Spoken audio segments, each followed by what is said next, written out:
Today, I woke up feeling very refreshed. It was because I was going to get to see my daughter Emma and my grandson John after a long time. I was fully prepared with a housewarming gift and treats for John.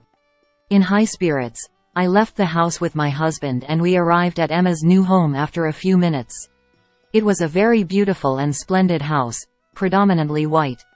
I couldn't contain my excitement to see everyone, but Emma and the others only spoke to my husband. They didn't say anything to me, nor did they make eye contact. My husband handed Emma the housewarming gift and gave John the treats I had prepared, and they walked to the dining table while chatting. Then, Emma, John, and my husband started talking happily around the table. I continued to stare blankly at them as they talked. It was not that they couldn't see me, so why wouldn't they try to talk to me? In that uncomfortable atmosphere, I suddenly sensed a presence in the hallway. When I looked, I saw John beckoning me from the shadows of the hallway. Ah, I hadn't been forgotten. Feeling relieved and happy, I hurried over to John. "John, you've grown so much. What's the matter?" John said. "Well, Grandma." He seemed to be struggling to speak, mumbling something. After a while, he finally opened his mouth. What that means. If my hunch was correct. Feeling as if cold water had been thrown on me, I left John there and impulsively ran outside. It must have been about 10 minutes since I rushed out of Emma's house. When I calmed down, I noticed my smartphone vibrating. "I'm sorry. I heard something from John and couldn't help but run out. Actually, I have something to talk to Emma about." The time had finally come to speak. "I am Nancy. Recently, something delightful happened to me. The day after I turned 52, my colleagues at work gave me a small celebration. On my birthday, both my husband and I had the day off. I was slightly hoping for something special, but the day ended just as usual, and I went to bed feeling a bit disappointed. I carried that feeling with me to work the next day. Then, my colleagues and juniors celebrated with me, and I felt warm and happy for the first time in a while. Look, my coworkers celebrated my birthday. Oh, that's nice. I reported it to my husband as soon as I got home as I was overwhelmed with joy, but his response was flat. I wondered if the special feeling of birthdays fades after being together for so many years. He used to be a bit more considerate. 30 years ago, my husband and I met through a mutual acquaintance. I was drawn to his subtle kindness and pleasant demeanor, and we started dating. Over time, we got married and had a daughter, reaching the peak of our happiness. At the beginning of our marriage, he was just as kind as when we were dating. However, one day, despite the birth of our daughter, he started coming home late and going out more often, claiming it was for work-related socializing. I wondered where he was and what he was doing under the guise of socializing. As I was frustrated by his frequent outings, I asked him, "You've been going out a lot lately. Where do you always go?" He quietly opened his mouth. Slot. I felt like sighing. It seemed he had gotten hooked on gambling, which started as a work-related activity. I understand it might be hard to stop suddenly, but could you try to reduce the number of times you go? Hoping to prevent him from getting further into gambling, I made this request. I'll try my best, he said. I decided to trust and wait for my husband to change. A few days after that conversation, on the day our daughter Emma started attending kindergarten, I noticed that the collection bag for the kindergarten was empty. I wondered if I had forgotten to put the money in and started looking for it, but it was nowhere to be found. You need to leave for the kindergarten, or you'll be late, my husband said, seeing that I was still not ready to leave despite the time. I want to take her to kindergarten, but the collection bag I had prepared is empty. Where could money have gone?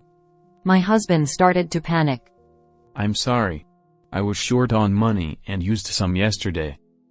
I was so shocked by his sudden confession that I was speechless. Why? Why did he take money from the collection bag? Questions raced through my mind. A mix of shock and confusion overwhelmed me. I decided to pretend everything was normal and take Emma to kindergarten, and planned to talk about it that night. Not enough money? Is it because you spent it on the slot? How much did you spend? He looked apologetic with tears in his eyes and apologized in a small voice. I had asked him to reduce his visits to the slot, but he couldn't stop going. In fact, he started spending more money, dipping into our living expenses. As he continued to explain, even more shocking facts emerged. It turned out that he had taken out loans in my name. I couldn't believe it was real. I'll reduce the number of times I go to the slot. I'll repay the debt without causing you any trouble, Nancy.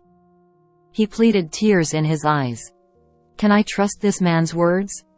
Can someone addicted to gambling quit so easily? Although these thoughts were in my mind, I decided to end the conversation since I realized that continuing to talk wouldn't solve the problem immediately. The three of us usually slept together, but I wanted to calm down, so I slept separately from my husband. In the middle of the night, I lay down next to Emma, who was sleeping soundly, and a word flashed through my mind. Divorce, maybe. I whispered softly as I closed my eyes. When I looked beside me, I saw Emma's peaceful sleeping face. If we got divorced, Emma would lose her father. To Emma, he was a kind father who played with her often. And Emma was very attached to him. All right, I'll try to believe in him. I thought it would be unfair to Emma if I divorced impulsively, so I decided to trust that my husband would change. However, it wasn't that simple.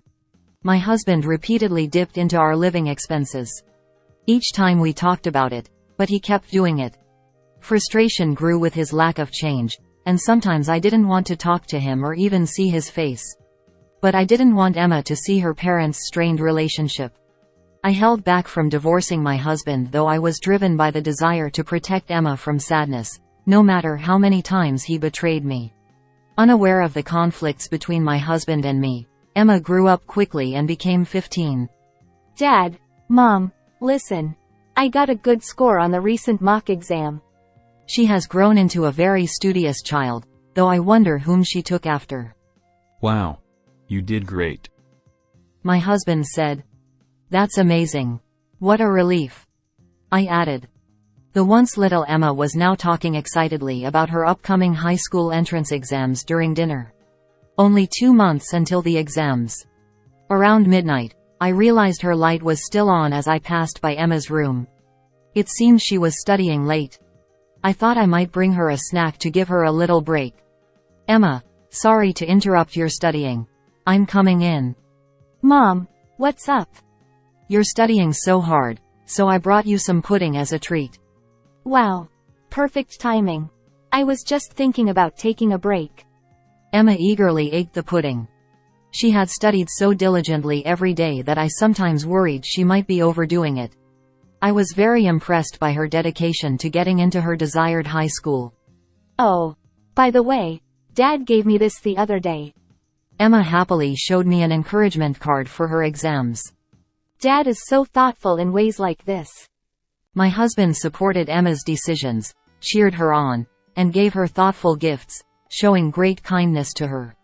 However, despite Emma's growth, my husband continued to accrue debt and turned to me in tears each time, and his behavior unchanged. Emma didn't know about his gambling addiction and believed he was a good father. Emma finished her high school entrance exams and successfully got into her desired school. Emma, that's wonderful. It's thanks to Mom and Dad's support. Maybe Dad's card gave me the strength. Thank you. Even if the persona my husband shows to Emma is false, as long as Emma is happy, that's what matters. Seeing Emma's joyful face made me glad I didn't go through with the divorce. Emma enjoyed her high school life and then decided to attend a university in the city, far from home. Are you really going to New York? I always thought she would stay local, so the thought of being apart from Emma made me very sad.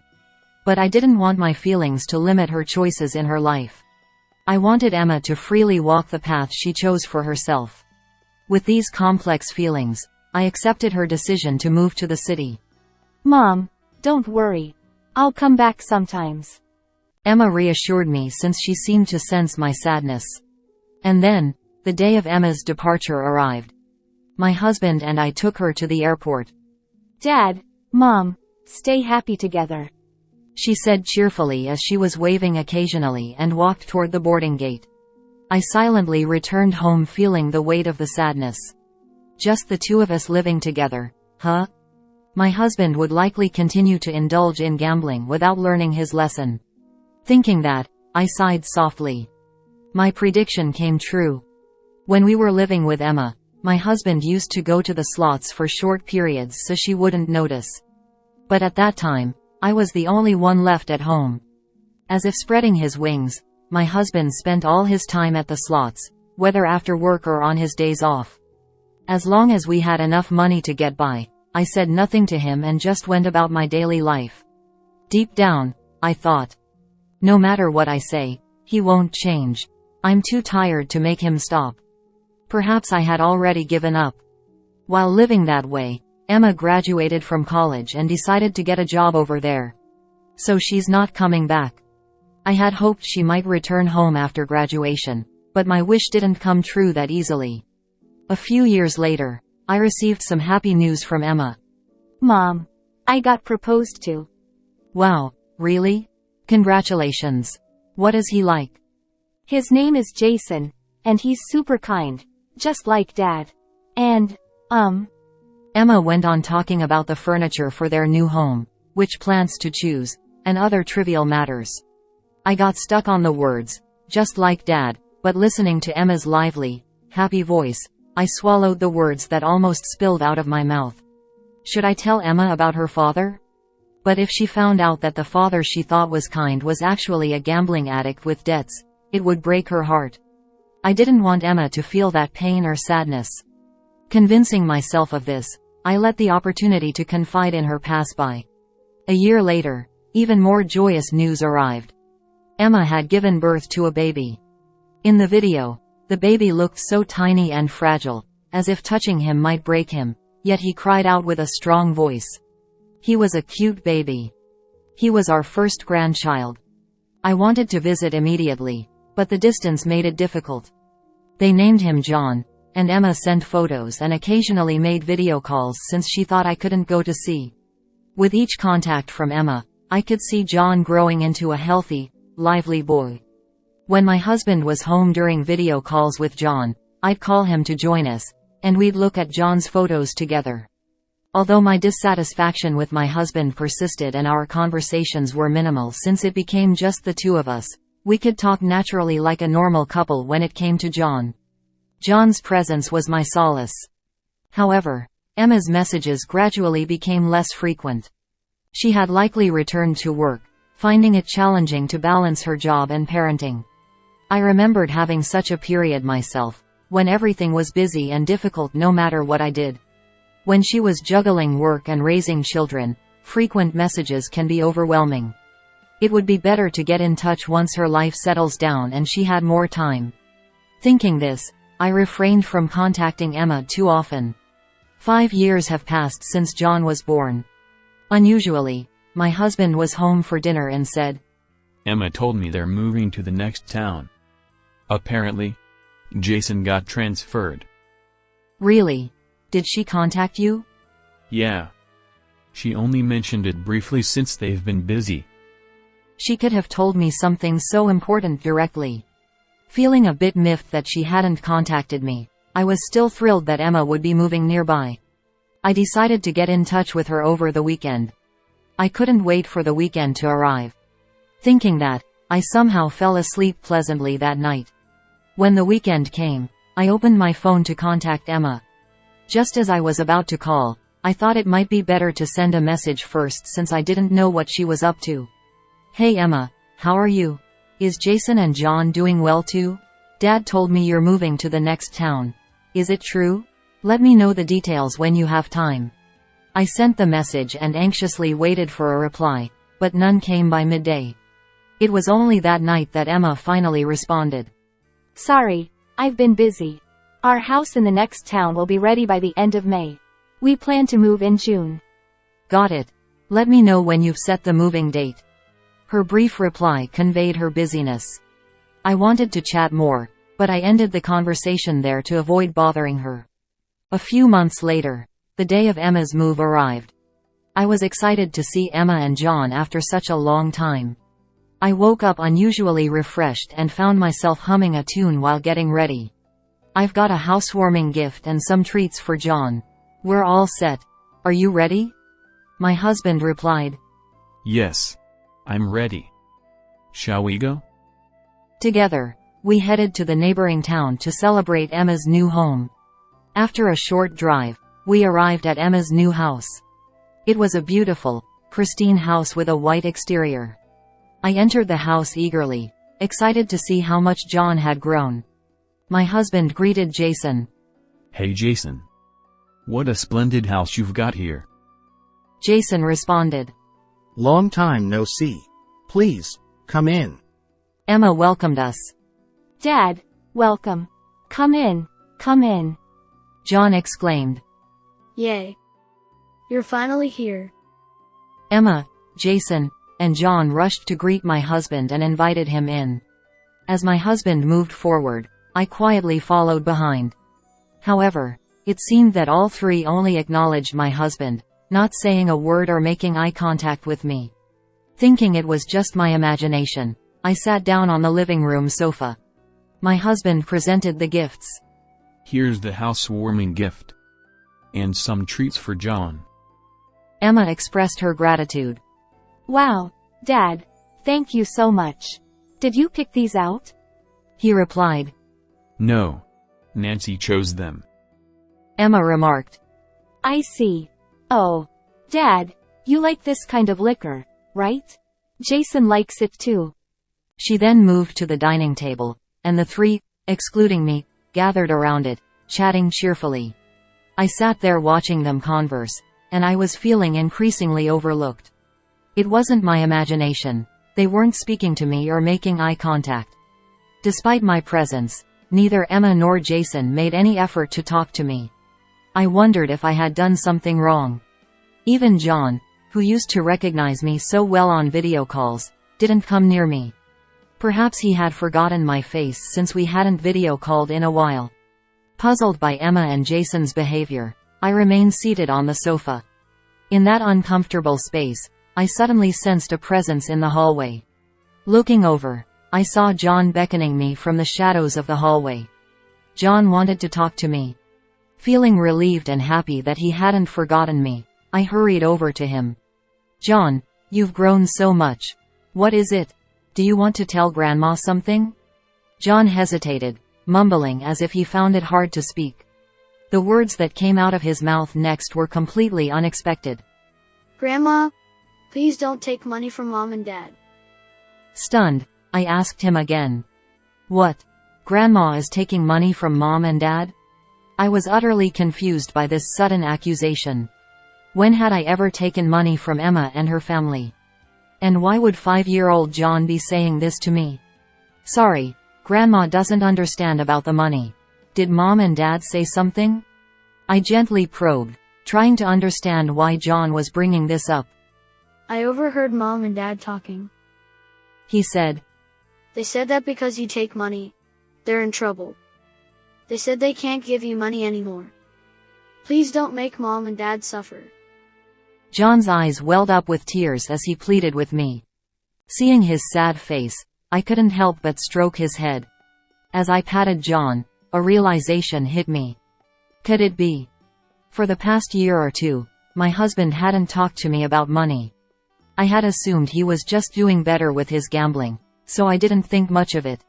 But if my suspicion was correct, feeling as though cold water had been poured over me, I left John standing there and ran outside.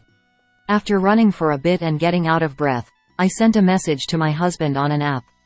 Then, I headed straight for a nearby place without looking back. It had been about 10 minutes since I rushed out of Emma's house. Calming down, I noticed my phone vibrating. Before I could pick it up, the vibration stopped. I saw that there were multiple missed calls from Emma. I decided to call her back and apologize for leaving without saying anything.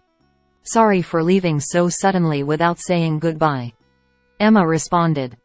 That's fine, but after we noticed you were gone, Dad suddenly left too. What's going on with you two? Emma sounded confused. I'm sorry. I heard something from John and just ran out. I actually have something to talk to you about. The time had finally come to tell her. What John mentioned was completely unfamiliar to me. It was almost certainly my husband's doing. He must have been borrowing money from Emma and her family without telling me. If this continued, he would keep pestering them for money. I didn't want them to suffer as I had, so I decided to tell Emma everything. I know you love Dad very much, but I've been troubled by him for a long time. Emma replied. Okay. Dad has been addicted to gambling since before you were born. He hasn't been able to shake the addiction, and during the worst times, he even dipped into our living expenses. Emma sounded shocked. What? I didn't know that. I've had to take out a lot of loans in my name because of him. I'm still slowly paying them off, but Dad hasn't changed, and there's still a long way to go. Emma said. Wait a minute. That's not what I heard. Isn't it you who's in debt and struggling? Did Emma think I was the one with the debts? Emma said. About 2 years ago, Dad asked to borrow money. When I asked what it was for, he didn't give a clear answer and only said that you were in trouble. It wasn't a huge amount, so we lent it to him. Over the past year, he's been contacting us a lot, and even though I asked to speak with you, he wouldn't let me. According to Emma, my husband had been contacting Emma and Jason, asking for money because I supposedly had debts and couldn't repay them. And this has happened more than once. Moreover, my husband had told them this to prevent them from contacting me directly. Mom has gone a bit crazy because of her debt. So don't contact her. If she gets worse, it'll be a problem. So it's best not to provoke her. Hearing this from Emma pushed me to my breaking point. How could he have the nerve to borrow money from our daughter's family? I'm really sorry that Dad has been causing you trouble, and I'm sorry for not telling you about him earlier. I deeply regretted not sharing my husband's behavior with Emma sooner.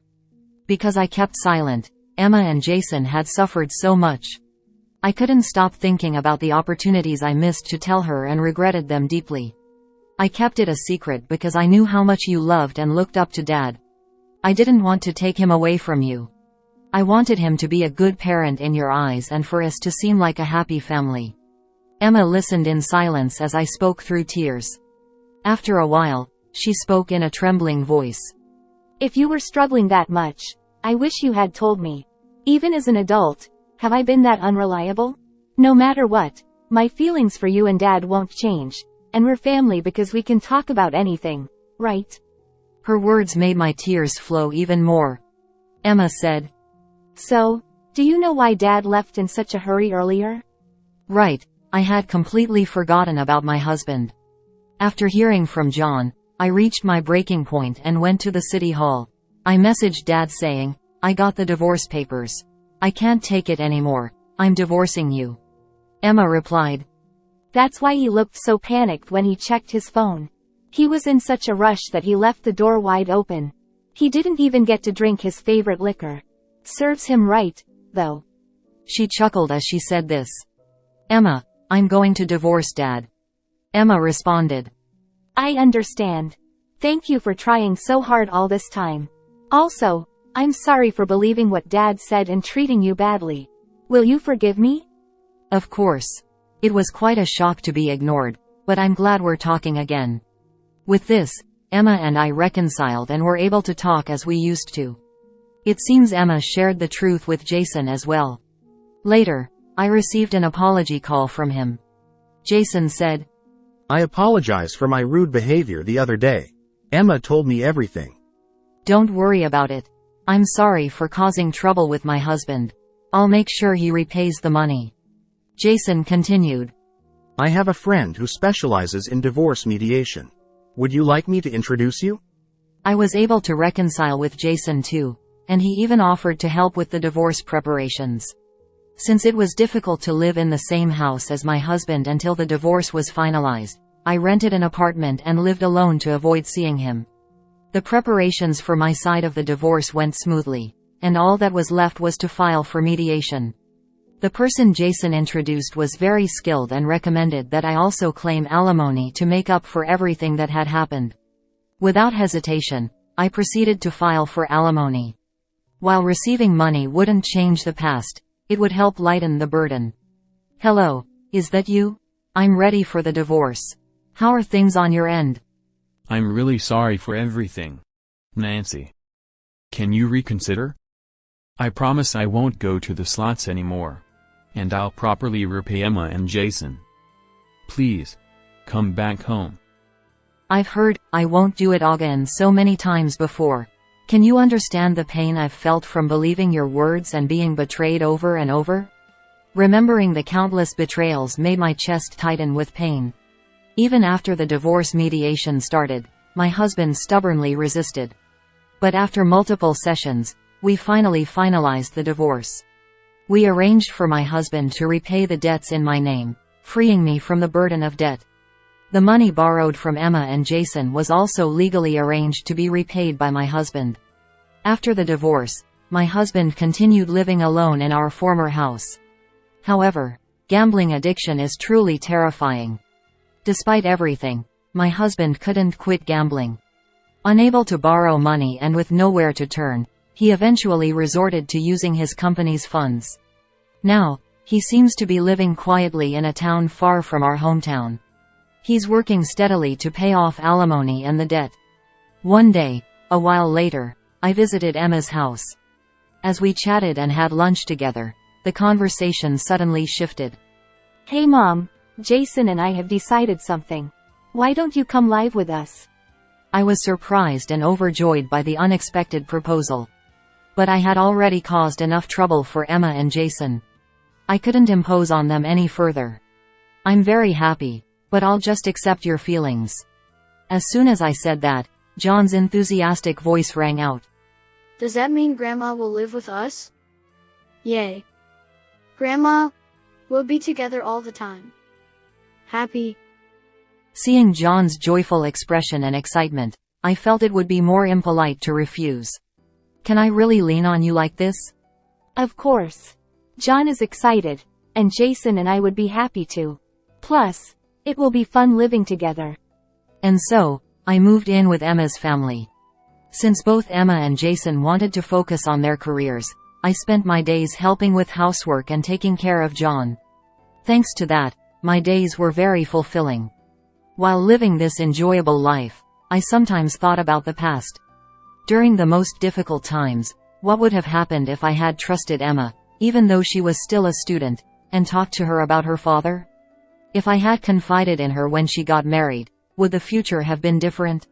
But by finally gathering the courage to speak up, I am now able to live a life of incomparable happiness. Grandma, I'm home. Guess what? Today, my teacher. Watching John happily recount his day with a beaming smile, I wished this happiness would last forever.